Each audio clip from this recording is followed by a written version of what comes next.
We've all had this dream. I mean, looking at what the previous three had to go through, more like nightmare. But come on. Don't tell me you haven't watched Doctor Who and been a little unimpressed sometimes, and had the thought, what if I could do it better? For the record, I do like Chris Chibnall's era. I like it. So sit back and watch me describe what I do as showrunner, on the basis I was given unimaginable power. Give or take the unlimited rice pudding.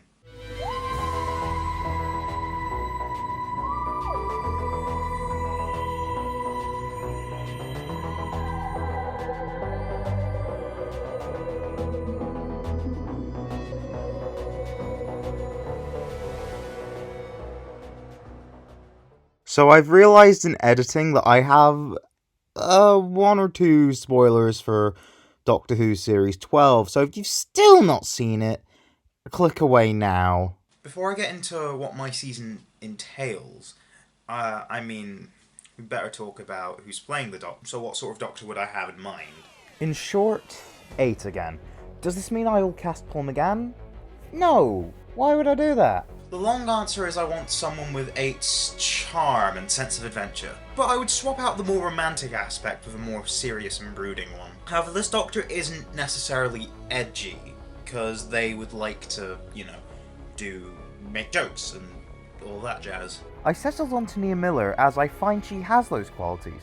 See years and years as my main point of evidence. And also, if I closed my eyes and imagined her as my Doctor, it would just feel right, you know? Now to make an interesting dynamic. I have chosen the companion to be male.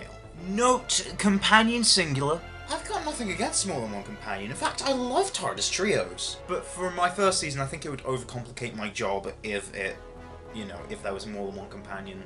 So we've only got 2 characters that we need to focus on. So his name is Cameron, as that was the placeholder name I had, as this is a gender-neutral name. This works because Cameron, unlike literally 99% of New Who companions, isn't from contemporary Earth. Cameron is very much a modern interpretation of the character Stephen, as I wanted another character with those qualities. He would have a similar background, being a pilot and all, but would probably be quite different because he's a bit further into the future than Stephen is. Also, his first episode would utilise this fact, and hopefully future episodes would expand upon this further, but more on that later. He's played by Warren Brown for the sake of this video, because I can't be bothered thinking of anyone else.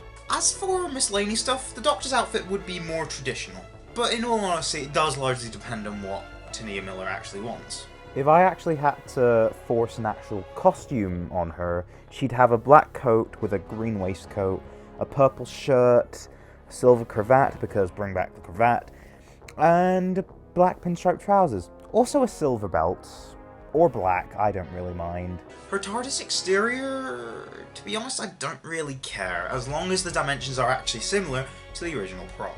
If you force me to go any further, I would say the colour schemes and fonts used would probably be the ones used on the 2018 prop.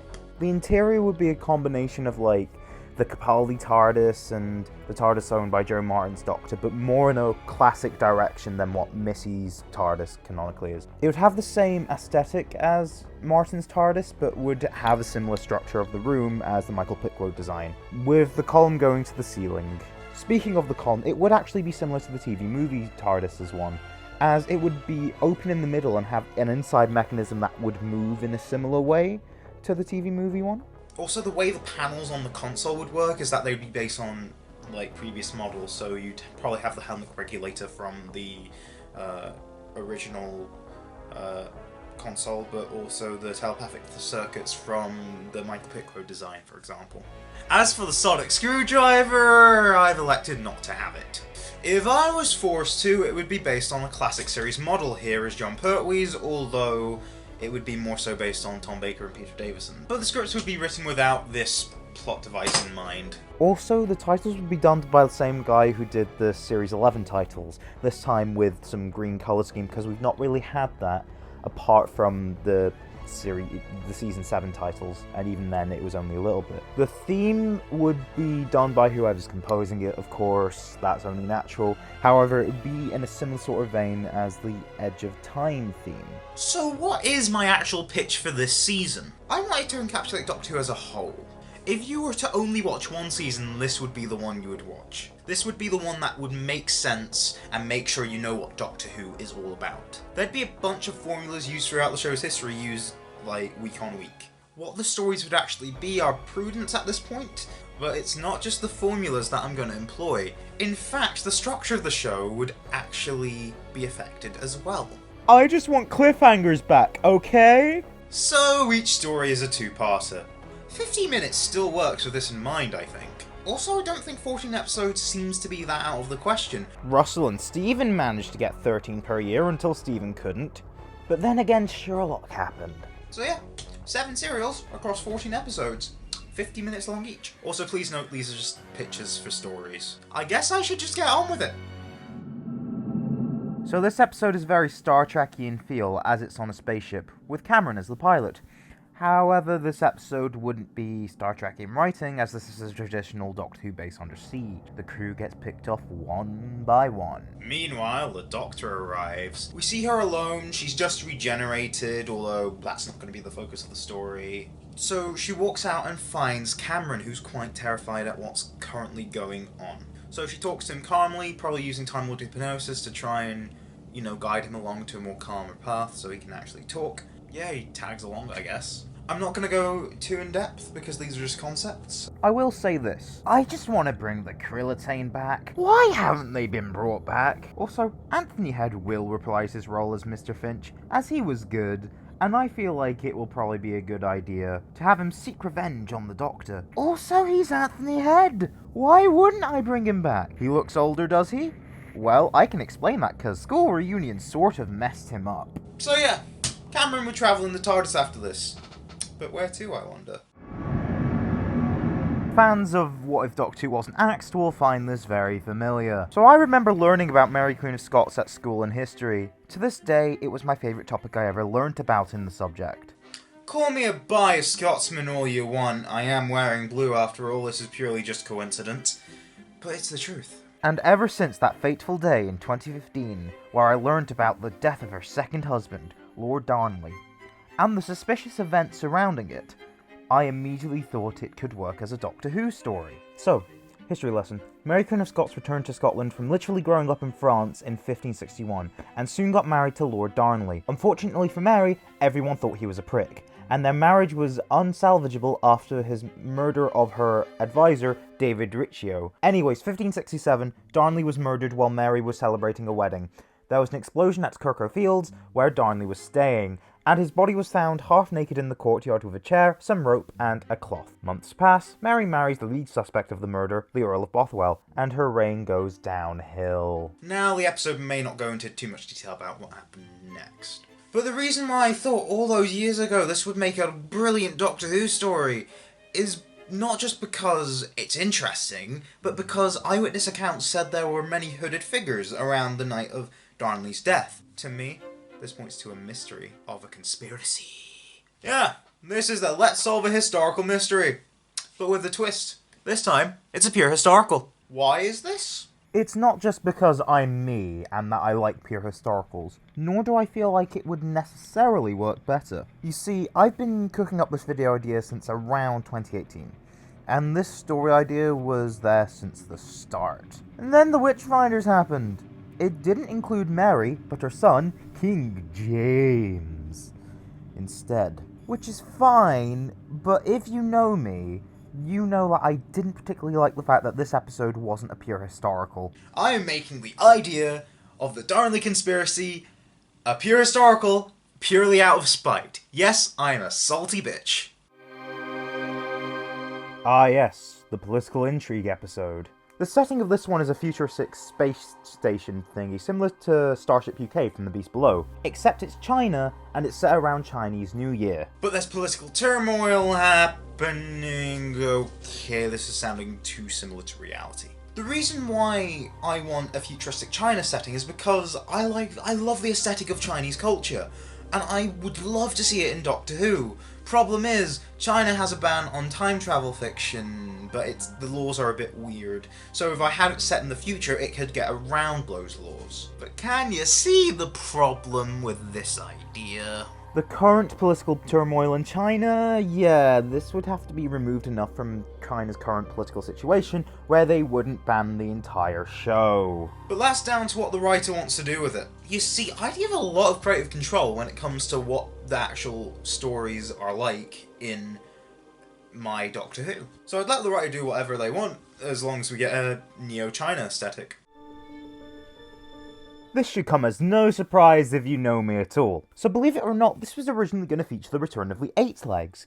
But because Arachnids in the UK happened, stealing the whole spider idea, playing on that fear, and for my love of the Nimon as a concept grew and grew, I chose the Nimon instead. This story would partially be set on Earth, but other planets as well. The Nimon would also be doing Nimon things. What are Nimon things? The Nimon need faith.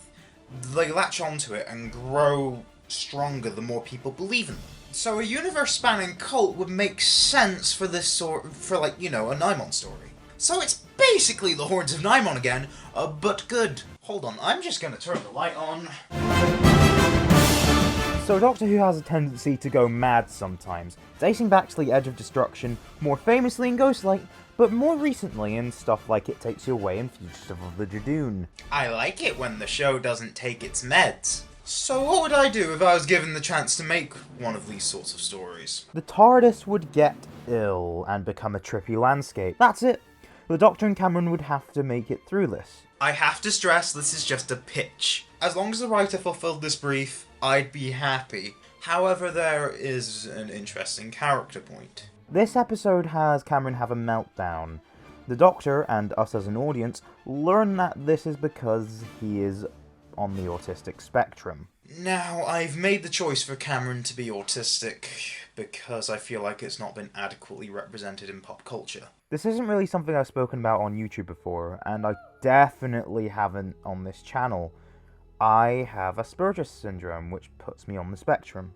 Socializing has been historically difficult for me, but it's a hurdle I've overcome through Doctor Who, as it's my special interest.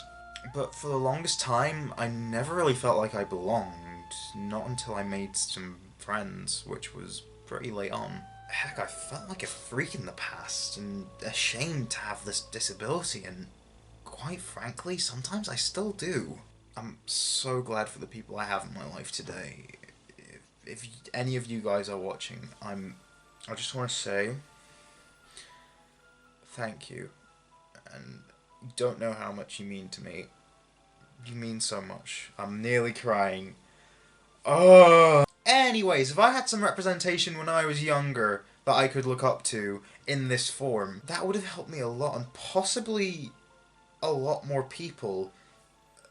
Like, it would help us all see that being on the spectrum is normal, and there's nothing to be ashamed about. The only real representation I remember was from Trace Speaker Returns, a show that I didn't care for, and made me feel more like a freak because it highlighted many insecurities I had and still sort of have to this day. And the only good bit of representation I can think of as of writing this video is the American medical drama The Good Doctor, where the main character is displayed to have severely autistic traits. Played actually decently, where he doesn't really like being touched and all that, and among other things. Now this is good until you realise it plays into a stereotype that autistic people are super smart, which, trust me, we're not. Now, I'm gonna try and avoid this as best I could with Cameron.